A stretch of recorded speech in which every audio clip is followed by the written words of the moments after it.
Love him or hate him, Andrew Tate has a lot of thoughts about Chinese people. The Chinese are fearless, bro. The Chinese are extremely intelligent. I'll take that. China has conquered the entire earth. In an economic way, yeah. Have you ever seen a pregnant Chinese lady? Wait, what? The dudes with the smallest dicks. We're obviously the Chinese. And All right, you know what? We got to talk about this. Welcome, everybody, to the Hop Hop Boys. David and Andrew here. David, why should we even care at all what Andrew Tate has to say about Chinese people? Well, he does have 12 million hits, 12 billion hits on TikTok, and he is sort of this modern, like, throwback masculinity figure on the internet. So it's like, you're not trying to take everything he says as fact, but you are trying to understand why he said it. Right. So, you know, someone's got to do the work of reacting and analyzing his most infamous quotes about Chinese people. And oddly enough, he only talks about Chinese people as like a different race outside of white and black people, it seems like. So, I don't know. It really always catches me off guard. So let's talk about it, guys. If you guys are excited about this video, please hit that like button right now and check out other episodes of the Hop Hop Boys. Let's get into it. First clip. Have you ever seen a pregnant Chinese lady? what the fuck? I haven't.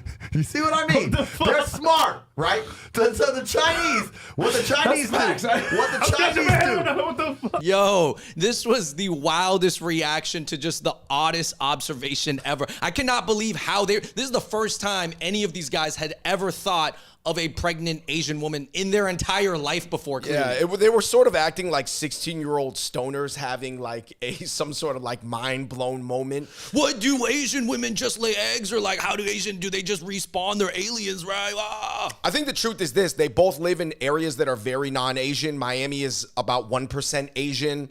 Romania is 0.2 of 1% Asian. The UK is not very East Asian, at least in terms of like people from the Orient looking type look.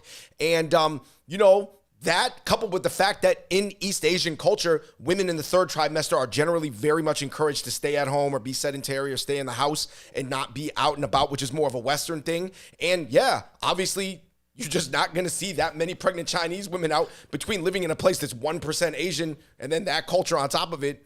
But yeah, I just don't know why it was like that mind-blowing. Bro, I don't see that many like 8-month pregnant women out in the city of New York at all, like of any, you know, ethnicity, to be honest. And how do you know that these people are not Chinese? Because like, are they just referring to all Asians as Chinese? Like, I don't even know.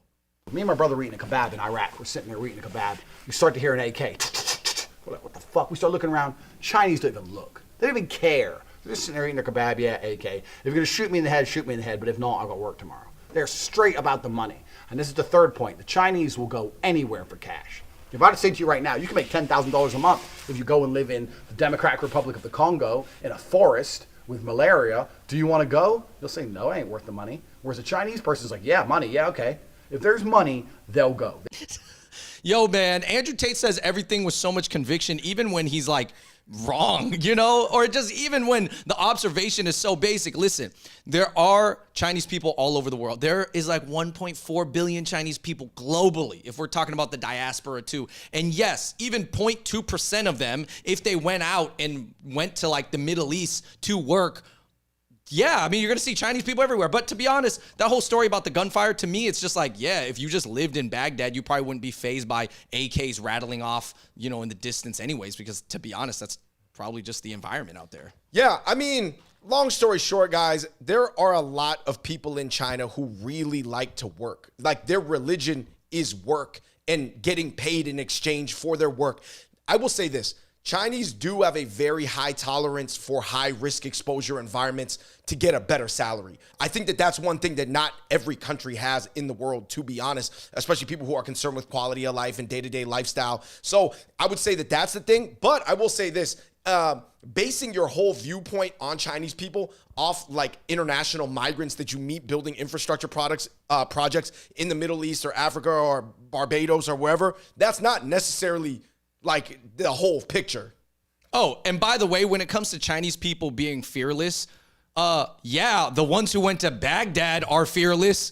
David, you know, we know a lot of like, you know, risk-adverse Chinese people, and you will meet them in America and Canada, okay? Yeah, I will say this. It is true. I guess what he should have said is amongst a certain class or international class of like migrant worker, they're just willing to put up with like a surprising amount of risk exposure to get a better salary. I would agree with that. I mean, but I think a lot it's of just a very, very broad generalization. I mean, a lot of people would. I've seen, you know, like Mexican people do things that are like considered dangerous. You know, it's just so he's like, oh, dude, Chinese people. There's so many of them, and they just like to work. Mind blown. Chinese are very, very smart like that. Have you ever seen a Chinese person working for someone who wasn't Chinese? Bro, now that I think about it, I have not. Not really. I have. Yo, it's kind of funny because I was thinking about it, Andrew. Me and you are on YouTube. The majority of our audience overall is Asian, and probably the largest slice of that Asian distribution is probably Chinese American. So I cannot dispute this. Andrew, we are Chinese in some weird way working for Chinese. That's one way to look at it. I would definitely say, like, when he's talking about Chinese people in this sense, he's clearly referring to like first generation immigrants who probably share a common language and culture and community. So obviously they're going to work for each other. And these guys are just basing it off of like the shops that they know, like maybe the restaurants or the massage parlors that they see, you know, like of course these people all work together because they all share the same language and like, you know, you build trust in your community. So it honestly just makes a lot of sense because a lot of immigrants do that. And by the way, obviously, when he says Chinese, he's not referring to any sort of second generation, like Americanized Chinese, because we know Asian Americans obviously work for a lot of different companies. You know what I realized though, man, is that so many people interface with so many different types of Chinese people. Like, let's say, for example, you work in like microchips or the semiconductors. You're going to interface with a lot of Chinese people that have PhDs. But if you live in Miami or Brazil or like the UK or Romania, you're probably going to interface more with like a blue collar, like factory type or like a merchant hand-to-hand type situation. And so everybody's like image of Chinese people is really shaped by like the segment of a gigantic pie that they interface with. Wait, David, you're saying that the Chinese that are living in Romania aren't the tech Chinese? Aren't the, you know, grad school, you know, educated Chinese? Yeah, I don't know. It's like, it's such a... It is different. I will say this. I'm not saying that these Chinese people don't exist. I'm not saying that actually, because I know Tate is clearly an intelligent guy and he's sharp, but he's really just basing it off of the Chinese people he just sees in his life, and he doesn't have any Chinese friends. I know that. Because the Chinese are extremely intelligent, and what the Chinese Facts. are, they're like ant people. We all work together for the good of the ant. For the bees. We work together for the good of the hive. Chinese are very, very smart like that. When you have countries like China where they're like a beehive, they all work together. Basically, Andrew Tate had a colorful way of just saying that Chinese have a collectivist mindset. And this is something that like a lot of social scientists have been saying for years. Well, East Asia in general is way more collectivist, and it's due to Confucianism, and it's due to this, and it's due to that. And the Western world has always been more individualistic. But, you know, to really analyze this, there's so many different charts, and there's social scientists like Hofstede's, you know, global metrics. They've broken down power distance, hierarchy, femininity, masculinity. They got like so many charts. But here's the interesting thing. I will give Andrew Tate props is because he's sort of, and by the way, I'm not saying I agree with him, especially his views on women. I'm just saying he does make people, a crowd that will never think about the words collectivism and individualism and Hofstede global metrics. Like, I guess he gets their brains to turn a little bit. Yeah, it's really interesting how Andrew Tate, whenever he talks about Chinese people, apparently he's a Chinese professor. And like people take him, his word, because like his audience is like people who don't really think about Chinese people a lot, in my opinion. I mean, I think some people know something, but really, the way he says things is very simplified and entertaining. So, I mean, basically what he's just saying is like, I think if I had to agree in some way, I think it's because like, it's not obvious that a lot of Chinese people are thinking about their own life and like only having fun. They're honestly, it seems like they're thinking about like a multi-generational benefit to their work and setting things up for just the next taking generations. the long view on things. Yeah. Or like just, really, really long view. Yeah, just seeing the generational view on things and not just like they're weak. But honestly, I actually have my own thoughts on this, and it's like really individualism and collectivism, those are the macro trends within each country. But when I analyze like the West on a micro level and like the East, or like specifically China on a micro level, it almost feels like China's more individualistic than America is on a micro level, but on a macro societal sense and their ability to implement things and then just like go along with those changes, it's more collectivist on a macro level. So even within saying that something is individualistic and one thing is like collectivist, there's like different tiers of what you're seeing at micro, mid, macro. Anyway, moving on. I was like, are you telling me we spent all that money blowing this place up and now the Chinese are just going to rebuild it and get paid? That's what's happening. Because we won't do it because of human rights, sanctions, all this crap. This is how China is going to conquer the world. It's not going to conquer the world through some big military. People go, oh, China and America are going to have a war. There's not going to be no big war, none of that dumb shit. It's going to be conquer the world fiscally. It's going to be conquering the world financially. It's doing that through investing in foreign and developing markets where no one else is interested. Or the people who are interested are hindered because of international sanctions or hindered by their ability to risk their life for a few dollars profit. And the Chinese don't give a fuck.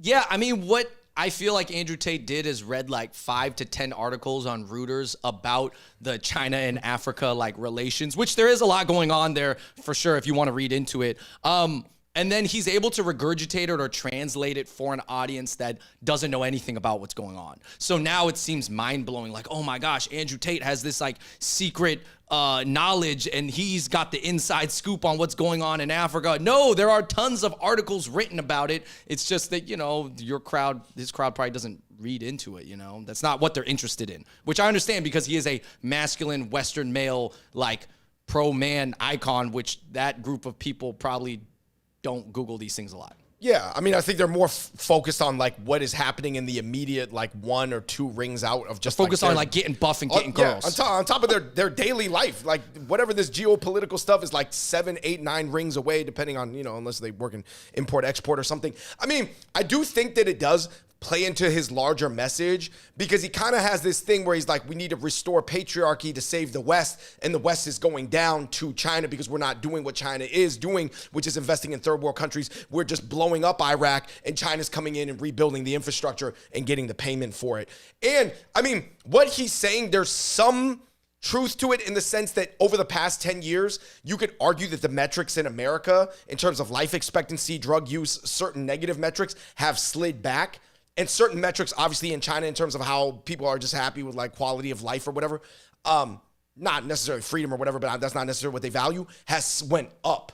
So it sort of like plays along with his whole like, if we let wokeness take over, it'll ruin the West and the West can no longer be competitive. But this also plays another part in why the West can't be competitive.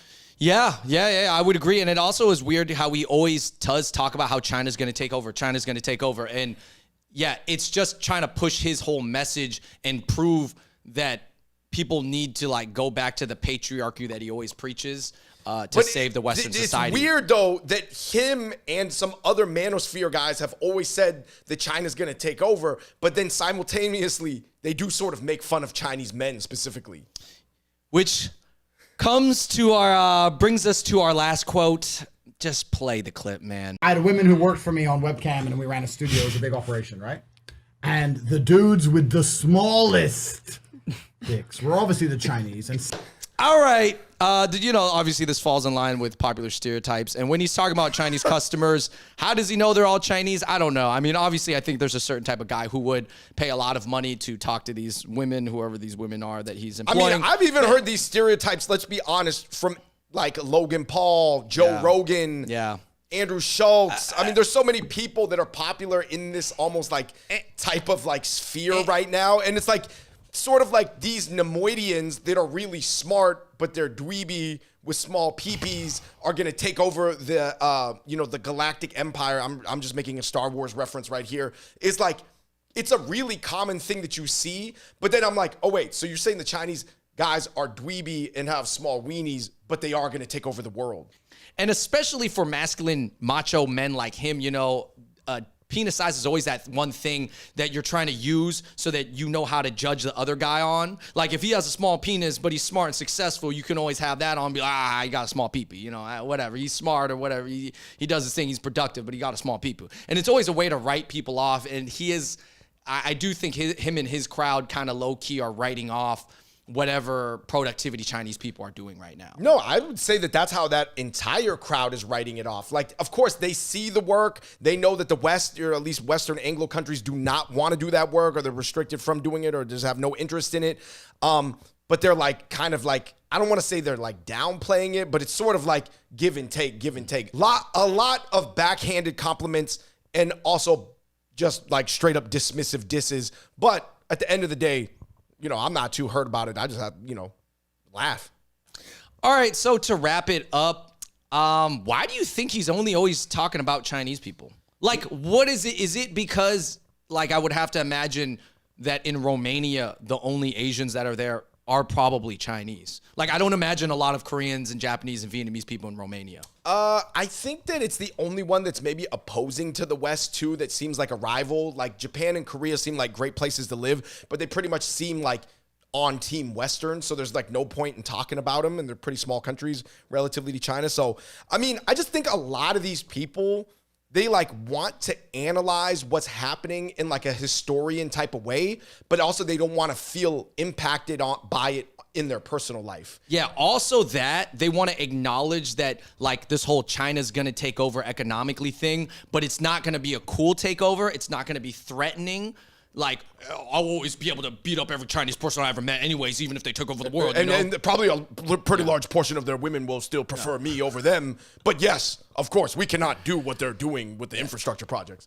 And they'll always joke about it and acknowledge it, but they'll never really do a lot of research into Chinese people. They'll never have a Chinese friend to like bounce these ideas back and forth about. They'll just be like, yeah, I read some articles and I saw some Chinese people with my own eyes, and these are the conclusions I came up with. Long story short, I think two things really strike me. I would say that it's always interesting to see these like smart blue collar self-taught philosopher bros like make snap judgments on Chinese people. I remember Logan Paul one time was like, yeah, I noticed a lot of Asian dudes are like kind of feminine, but then they don't really drink cow's milk in Asia. They only drink soy milk. Soy milk produces estrogen. That's why Asian dudes are feminine to me.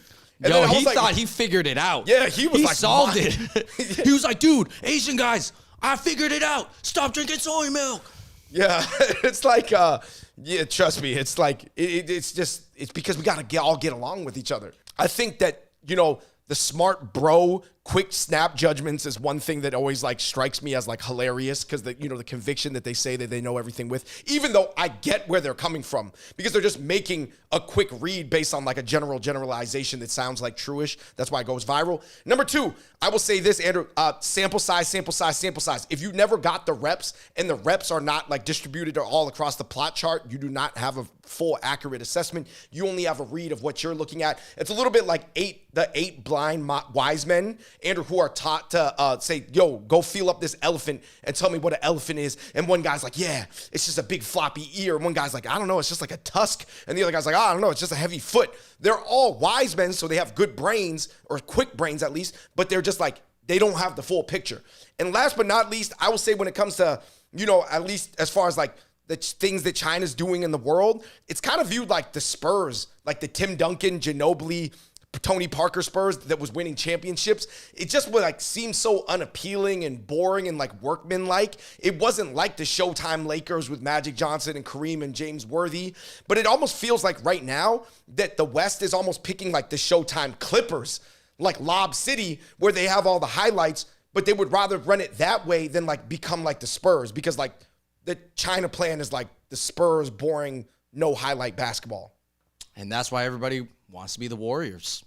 Right. Because it looks like they got both. My final takeaway is just that Andrew Tate is this like kickboxer who's rich that now lives like a drug lord in a foreign country. And it's, a lot of guys find it really appealing. So anytime he says anything that is new to them or some new information, people are like mind blown and they're like, dude, you know that? Wow, you're like so smart, you know? And he is intelligent. He reads like articles and stuff like that. I don't think he really has time to read books, but you know, at the end of the day, like he's just this great translator, just taking this information from these articles and giving it to an audience that sees him like an aspirational prophet almost, you know, it's very interesting. And then also I think for a lot of people out there wondering like, hey guys, why should we even care what Andrew Tate or any of these guys think about Asian guys and Chinese people at all? Like who cares about these guys? And I think it's because I don't want to live in a bubble, you know, like these people are very much the voices of a lot of Americans, a lot of Western men, and a lot of men globally. Like, low key though, low key. Yeah. Low key, but he's high key. Dude, these guys, like a lot of men listen to these guys. You know, so like you have a friend that actually low key likes Andrew Tate and what he says, like for sure. And agrees with like maybe like 75% of Yeah, to be honest, you do. So I'm saying when he's speaking about our people, something so specific, Chinese people specifically, I'm like, we got to know what he's saying and we got to be able to understand where he's short-sighted in his perspective. And, you know, that's just more power to us to recognize that, you know, no, he's not the smartest guy. And while maybe some of what he has said is true, a lot of it's not, or a lot of it's uninformed, you know? So I think it's just important for Asians and Chinese people to just know, you know, and that's why we broke it down. I mean, do I agree with Andrew Tate? No. On a lot of issues, we just broke down, you know, why he was wrong or like partially wrong on some of these issues or completely. But I do think it's important to understand, like you said, why he's so popular, because like Western men made him like one of the most viewed people in the world last month. And it's just one guy, like just saying things in a passionate way, whether he's like fully knows what he's talking about or not. People love it. All right, everybody, we're going to end it right there. Please let us know in the comments down below what you think about his quotes about Chinese people. Just let us know what you think, and let us know what you think about Andrew Tate overall, because, you know, we're not just doing this for views. Guys, we're doing this because he's literally, Chinese people is the only ethnicity of people he actually specifically addresses. It's like, apparently Chinese people are very like relevant to his life, or he's seen a lot, or it sticks with him. God, I don't know. You could take that as a compliment maybe that, you know, Chinese people own space in his mind, okay? They're rent free in his head. All right, guys. So thank you so much for watching the Hot Pot Boys, and until next time, we out. Peace.